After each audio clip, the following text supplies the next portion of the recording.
আসসালামু আলাইকুম। আমি সাবিনা জামান, প্রভাষক পরিণীতি, মহানগর স্কুল অ্যান্ড কলেজ, নবম দশম শ্রেণীর মানব বিভাগের শিক্ষার্থীদের স্বাগত। কেমন আছো তোমরা? আশা রাখছি ভালো আছো। আমি আলহামদুলিল্লাহ ভালো আছি।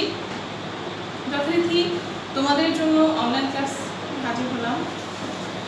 তোমরা জানো বিগত দিনগুলোতে আমরা অলরেডি অধ্যায় 4 এবং অধ্যায় 5 শেষ করেছি। আজকে আমরা নতুন অধ্যায় শুরু করবো, অধ্যায় 7।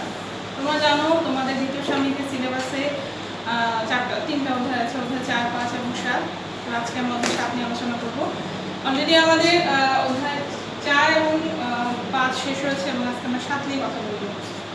দেখো, অধ্যায় 7-এ 3টা অংশ। অধ্যায় 7-এর নাম হচ্ছে গণতন্ত্রের রাজনৈতিক দল ও নির্বাচন। তাহলে দেখো, গণতন্ত্র একটা শব্দ, রাজনৈতিক দল একটা শব্দ এবং নির্বাচন একটা শব্দ। তাহলে এখানে 3টা পার্ট: গণতন্ত্রে, রাজনৈতিক দল ও নির্বাচন। মোটামুটি এই তোমরা যারা পরিণতি করো তারা 3টা শব্দের সঙ্গে মোটামুটি পরিচিত। দেখো, সবাই বইটা বের করো, 7ম অধ্যায়। প্রথমে দেখো আছে গণতান্ত্রিক শাসন ব্যবস্থায় রাজনৈতিক দল অপরিহার্য। প্রথম লাইন, তোমাদের বইয়ের প্রথম লাইনটা অবশ্যই আন্ডারলাইন করবে যে গণতন্ত্রে শাসন ব্যবস্থায় রাজনৈতিক দল অপরিহার্য। লাইনটা আন্ডারলাইন করে নাও। এরপর দেখা যাচ্ছে আধুনিক গণতান্ত্রিক শাসন ব্যবস্থা মূলত রাজনৈতিক দলেরই শাসন। রাজনৈতিক দল ছাড়া কিন্তু গণতন্ত্র চলতে পারে না।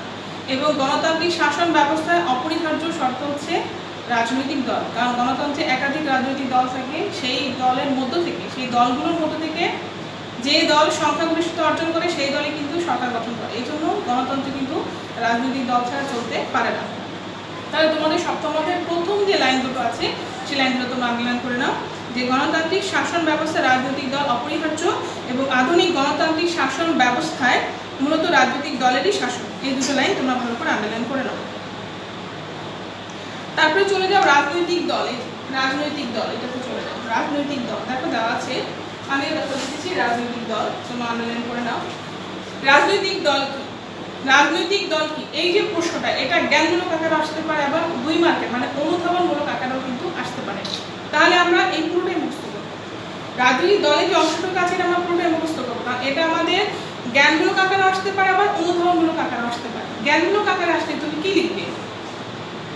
দেখো আছে রাজনৈতিক দল হচ্ছে একটি রাষ্ট্রের, একটি দেশের জনসমষ্টির সে অংশ যারা একটি আদর্শ বা কিছু নীতি বা কর্মসূচির ভিত্তিতে রাষ্ট্রীয় সমস্যা সমাধানে সংগঠিত হয়।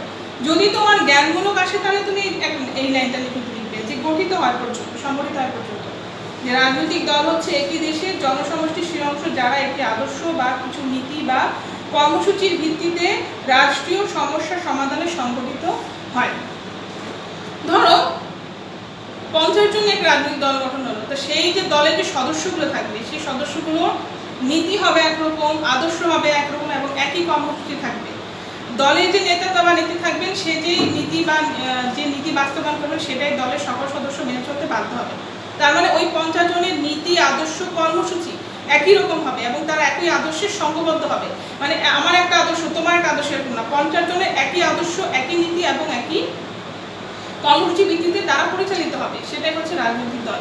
তার মানে ধরো 50 জন নিয়ে একটা দল গঠিত হলো, সে দলের একটা নাম থাকবে এবং তাদের নীতি, আদর্শ, কর্মসূচি একই হবে এবং তারা একই আদর্শে অনুপ্রাণিত হয়ে সবাই মিলে কাজ করবে, সেটা হচ্ছে রাজনৈতিক দল। তাহলে জ্ঞানমূলক আসলে আমি এই লাইনটুকু লিখবো। তারপরে যদি বড় মার্কের আসে, মানে 2 মার্কের আসে রাজনৈতিক দল কি, অনুধাবন আকার, তাহলে তোমার এই পুরোটুকু লিখতে হবে। এখানে তো একটা লাইন তোমার ভালো করে আন্ডারলাইন করে নাও যে 2005 সালে আমি পুরোটা করে দিচ্ছি। রাজনৈতিক দলের প্রধান লক্ষ্য হচ্ছে ক্ষমতায় গিয়ে দলের নীতি ও আদর্শ অনুযায়ী দেশ পরিচালনা করা এবং দেশ নির্বাচনী কর্মসূচি বাস্তবায়ন করা। কোনো দল যখন ক্ষমতায় আসে সে কিন্তু জনগণের জন্য কিছু কর্মসূচি দেয়, যেটাকে ইংলিশে বলে ম্যান্ডেট, যে আমি যদি ক্ষমতায় যেতে পারি তাহলে জনগণের জন্য আমি এই কাজগুলো করব এবং সেগুলো সে যদি ক্ষমতা যেতে পারে সেগুলো সে বাস্তবায়ন করার চেষ্টা করে জনগণের কল্যাণের জন্য। এরপরে আছে রাজনৈতিক দল সকল ধর্ম, বর্ণ নির্বিশেষে সকলের জন্যই, সকলের সাথে কিন্তু কাজ করে, যে এর জন্য করবে ওর জন্য করবে না এরকম না, সবার জন্যই তারা কাজ করে কিন্তু। এবং বিশ্বে এমন অনেক দেশে যেখানে কোনো রাজনৈতিক দল অস্তিত্ব নেই, বিশ্বে এমন অনেক দেশে যেখানে কোনো রাজনৈতিক দল নেই, যেমন সৌদি আরব। তাই একটা লাইনটা আমাদের ইম্পর্টেন্ট হয়ে গেল যে কোন দেশের রাজনৈতিক দল নেই, উত্তর হবে সৌদি আরবে কোনো রাজনৈতিক দল নেই। এটা আমাদের এমসিকিউ প্রশ্ন যে কোন দেশের রাজনৈতিক দল নেই, উত্তর হবে সৌদি আরবে কোনো রাজনৈতিক দল নেই। তোমরা এটা পড়লে বুঝতে পারবে, এখানে দেওয়া আছে। এরপরে চলে যাও আবার আছে, আবার কোথাও কোথাও আইন করে রাজনৈতিক দল নিষিদ্ধ করা হয়েছে। কোনো কোনো দেশে আবার আইন করে রাজনৈতিক দলকে নিষিদ্ধ করা হয়েছে, এদেশে রাজনৈতিক দল চলবে না। সেটা কোথায়? যেমন 2005 সাল পর্যন্ত আফ্রিকা মহাদেশের উগান্ডায় সরকার কর্তৃক রাজনৈতিক দল নিষিদ্ধ ছিল। 2005 সাল পর্যন্ত সে দেশে কোনো রাজনৈতিক দল ছিল না। কোথায়? দক্ষিণ আফ্রিকা মহাদেশের উগান্ডায়, কিন্তু এখন আছে, আগে 2005 সাল পর্যন্ত ছিল না। এটা দেখো তোমাদের সর্বশেষ লাইন দেওয়া আছে যে আবার কোথাও কোথাও আইন করে রাজনৈতিক দল নিষিদ্ধ করা হয়, যেমন 2005 সাল পর্যন্ত আফ্রিকা মহাদেশের উগান্ডায় সরকার কর্তৃক রাজনৈতিক দল নিষিদ্ধ ছিল। তাহলে এই দুটো লাইন খুব ভালো করে শিখবে যে কোন দেশে রাজনৈতিক দল নেই, উত্তর হবে সৌদি আরব, আর কোন দেশে আইন করে রাজনৈতিক দল নিষিদ্ধ করা হয়েছে, উত্তর হবে আফ্রিকা মহাদেশের উগান্ডায়। কত সালে? 2005 সাল পর্যন্ত ছিল এই আইনটা। দেখো আমি লাল কালি আন্ডারলাইন করেছি, তোমরা কোডে মুখস্থ করবে। তার মানে কি আমাদের পরিণতিতে প্রতিটা লাইন দিয়ে কিন্তু প্রশ্ন, এমসিকিউ হোক আর জ্ঞানমূলক হোক আর বড় মার্কিং হোক। তাহলে তোমরা এটা কোডে মুখস্থ করবে, সেটা এমসিকিউ জ্ঞানমূলকের জন্য ভালো হবে এবং অনুধাবনমূলকের জন্য তোমাদের উপকার হবে। চলে যাও শিক্ষার্থীরা, রাজনৈতিক দলের বৈশিষ্ট্য। এই রাজনৈতিক দলের বৈশিষ্ট্য, রাজনৈতিক দলের বৈশিষ্ট্য মানে কি কি ধরন থাকবে। বৈশিষ্ট্যের অপর নাম কিন্তু ধরন, ধরন বা রূপ, যেটাই তুমি বলো না কেন, রূপ কি রূপ হবে, কি রূপ। তাহলে রাজনৈতিক দলের বৈশিষ্ট্য মানে ধরনটা কি ধরনের বা রূপটা কেমন। সংঘবদ্ধ জনসমষ্টি, আমরা সংজ্ঞায় পড়েছি না সংঘবদ্ধ মানে কি, তারা একই আদর্শে একত্রিত হবে, এটাকে বলে সংঘবদ্ধতা, মানে একসাথে কাজ করবে। সুনির্দিষ্ট আদর্শ কর্মসূচি, তার মানে তাদের যে কর্মসূচিগুলো থাকবে এটা নির্দিষ্ট, আজকে একটা কালকে একটা, এটা সবাই মিলে বসে একটা আদর্শ কর্মসূচি তৈরি করে এবং সেটা আমাদের আদর্শ থাকবে এবং কর্মসূচিগুলো সুনির্দিষ্ট আদর্শ কর্মসূচি হচ্ছে নির্দিষ্ট কিছু আদর্শ নিয়ে তারা কাজ করবে।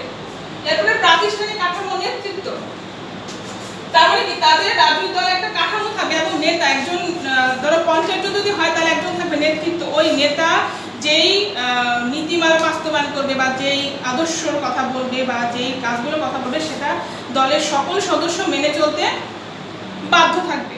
তাহলে আবার দেখো, তাহলে সংজ্ঞায় তুমি যে লাইনগুলো পড়ছো সেগুলোই কিন্তু বৈশিষ্ট্যের মধ্যে চলে আসছে খুব ইজিলি। এক নম্বর দেখো যে সংঘবদ্ধ জনসমষ্টি, এটা তোমাদের সংজ্ঞার মধ্যে আছে।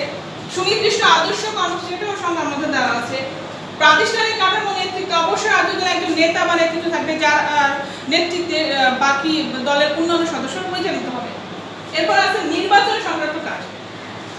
নির্বাচন সংক্রান্ত কাজ হচ্ছে রাজনৈতিক দলের খুবই গুরুত্বপূর্ণ কাজ। কারণ কি, রাজনৈতিক দলের প্রধান কাজই হচ্ছে নির্বাচন করা, কারণ নির্বাচনের মাধ্যমে সে তার জনপ্রিয়তা যাচাই করতে পারবে এবং সে সরকার গঠন করবে কি করবে না সেটা যাচাইয়ের মাধ্যম হচ্ছে কি নির্বাচন। এই জন্য রাজনৈতিক দলের অবশ্যই নির্বাচন করা খুব জরুরি, কারণ নির্বাচনের মাধ্যমে সে কিন্তু তার জনপ্রিয়তা, তার গ্রহণযোগ্যতা এগুলা সে যাচাই করতে পারে।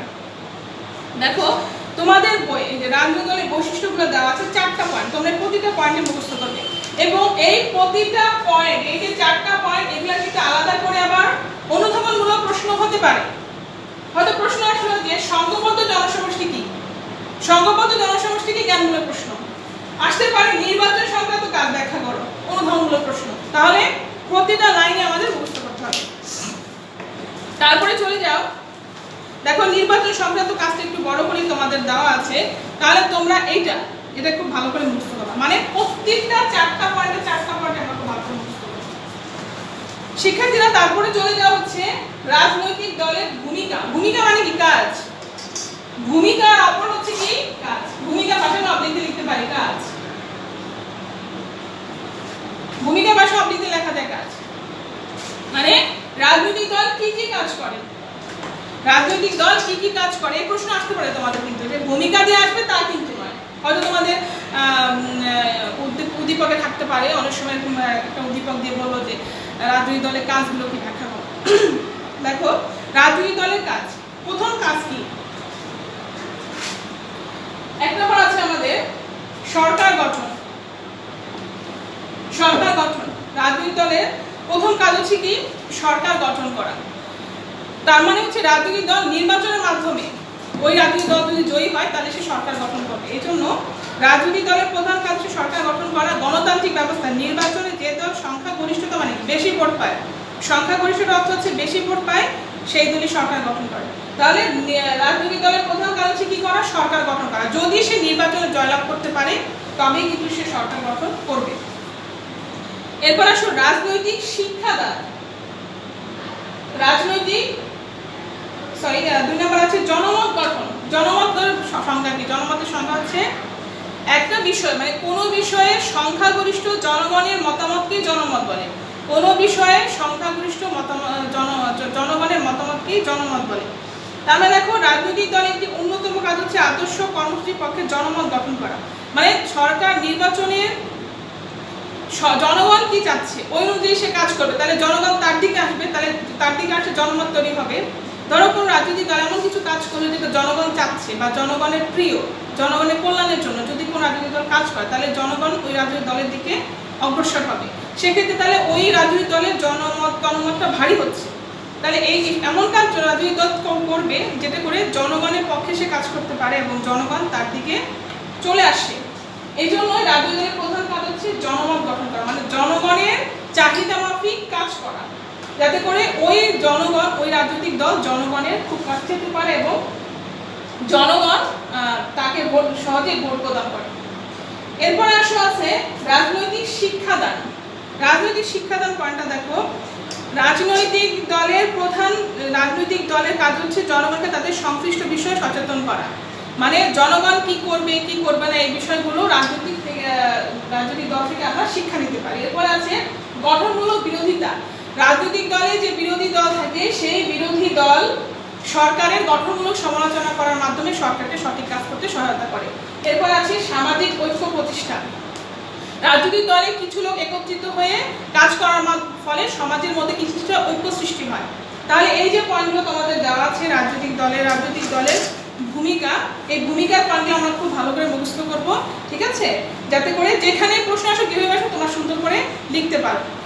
তাহলে শিক্ষার্থীরা আজকে এখানেই শেষ করছি। তোমরা ভালো থাকো, সুস্থ থাকো এবং নিরাপদে থাকো।